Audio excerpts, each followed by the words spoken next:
Good morning, everyone. It is the ladies' final day. We still don't know who's going to be in the men's final, as they had to stop playing last night at 11 o'clock due to local council rules in Wimbledon. So we'll have a look at the men's matches first and then try and figure out who's going to win the women's title. Told you there'll be two good matches. Anderson and Isner. The advice trading-wise was to back Isner after he lost the first set, which he did. Isner then went a couple of sets up, the first three sets being decided in tie breaks. After that, you might have expected Anderson to be looking a little bit tired after his long five-setter with Federer, but it was actually Isner who looked like the more tired player. He was broken partway through the fourth set, and it looked like that was set over, although it immediately broke back. But then another break for Anderson gave him the set. In the fifth, Anderson always looked like winning it, even though it went to 26-24. He was holding so much better and was more comfortable on his serve. In his 25 service games, he was taken to deuce just twice. The first one being when he was serving at 5-6 to stay in the match. But he didn't face a break point in that set, whereas Isner, I think, faced 6. And Isner was just trying to stay in there. And finally ran out of steam. Tiredness caught up with him. So, incredible performance by Anderson. Two tough five-setters. It's hard to see that he's going to be able to compete against either of the two that are still playing out the other semi-final. That was a hell of a match, really enjoyable. Again, the advice was to back Nadal if he lost the first set, which he did. Change the screen. Djokovic started really well, and to be honest, I was thinking before he won the opening set, I thought, I've got this one completely wrong. That he wanted it more. He lifted his game, I think inspired by the fact that he was playing Nadal again, and was playing like he was at his best. But then that level dropped a little bit. Nadal got to grips with how Djokovic was playing him, was pretty comfortable in that second set. And in the third, it was tighter than certainly the second set. I thought Nadal had it, and actually in the tie-break he had, I believe, 3 set points, one of them on his own serve. Djokovic had 2 set points and ended up taking it. So still a lot to play for there, very tough to call. Both matches highlight pretty well why I trade tennis and I don't bet on tennis. Straight bets on tennis will drive you nuts. Stick to trading. Tennis matches can turn, they can do a complete 180 in a couple of minutes, and you can think you're onto an easy win and you end up losing a chunk of your money. So really tough to call that one. Depends. I mean, the break probably helps Nadal after he'd lost the third. He's got a chance to regroup a little bit. I think that could go to 5 sets, so we could see the walking wounded in the final. But let's look at today's. Kerber against Serena Williams. Serena's won 6 of, let me just bring my numbers up.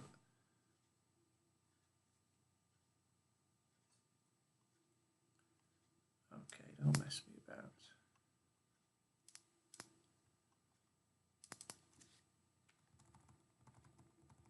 There we go. Williams leads 6-2 in the previous matches. The most recent was the Wimbledon final in 2016. 2016 was Kerber's best season by a long way. She lost, as I say, in the 2016 Wimbledon final. but she did win the Australian Open and also the US Open that year, and by the end of the season was world number one. We're not in 2016, and a lot has happened since then. Kerber didn't cope very well with being on the top of the pile, whereas Serena, when she's up there, she believes that's where she should be. What's the big deal? She just thinks she's the best in the world, and let's face it, over an extended period, she has been. She herself, 10 months ago, was actually fighting for her life, having had her baby. Went through several surgeries, having clots on her lungs or something, and was actually struggling to walk, never mind play tennis. And 10 months later, she's in the Wimbledon final.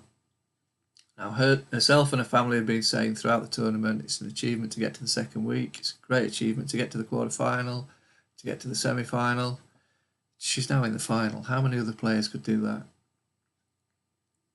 But who's going to win it? Stats for the tournament actually favour Kerber on everything except service holds. Serena has held 89% of her service games. Just check that number. Yep, that's right. And Kerber's held 75%. But all the return stats favour Kerber. If you look at who Serena has beaten, she's had, I think, the easier run to the final. Rus, Tomova were never going to give her any trouble. Mladenovic did give her some problems, even though she was beaten in straight sets. Mladenovic is a very capable grass player, but I don't rate her as highly as Kerber on this surface. Rodina was never going to trouble her. Georgie, as we know, gave her some problems and took the only set from her that she's lost in the tournament. At the end of the day, that came to, I think, who she was playing as much as how Serena was performing at the other side of the net. And Guegas, I think it was, again, you were playing the legend, which is hard to do, trying to get into a first slam final, and she, apart from having one of the toughest opponents that you could have on the other side of the net, she was beaten by the occasion as much as anything. She did compete towards the end of the second set, but that was never really in doubt. Whereas Kerber has also just dropped the one set, surprisingly against her lowest ranked opponent in that second round. Since then, she's been pretty solid. She had a bit of a wobble against Bencic. Kasatkina was disappointing on her serve. She did put a little bit of pressure on the Kerber serve, but again, she didn't perform well. Ostapenko in the semi was very disappointing, competitive for the first 6 games or so, and staged a late mini comeback at the end. But were these two players below the best because of the way Kerber was playing? Kerber's been pretty, well, I was going to say solid, but more than solid. She's had that little edge that she doesn't usually have. She will always have, in every match that she plays, a period of play where she drops her level. Now, all players do that, but she can be dominating a game, dominating a match, and then switches off. I don't know where her brain goes. I think there's certainly value on Kerber today. Williams is at about 154 when I check the price. There's value on her there. I think she can take this to 3 sets. Williams is close to her best, but can't be physically at her best after just a few months of several surgeries. So this is probably Kerber's best chance to take Serena in a final. If Kerber does have one of her lapses and it lasts more than a couple of games, I'm not sure she's going to come back from it. So I do think we get 3 sets. How am I going to play it? I think if Serena breaks first, I'm going to lay her, and I will lay the first set winner I would love to see Kerber give us a real competitive match, and she's got it in her. It's her brain rather than her tennis ability that will decide whether she's able to take this title. We know that you pretty much know what you're going to get from Serena Williams. You don't always know what you're going to get from Kerber. So I think it's going to be competitive. Gut feeling says Serena takes it.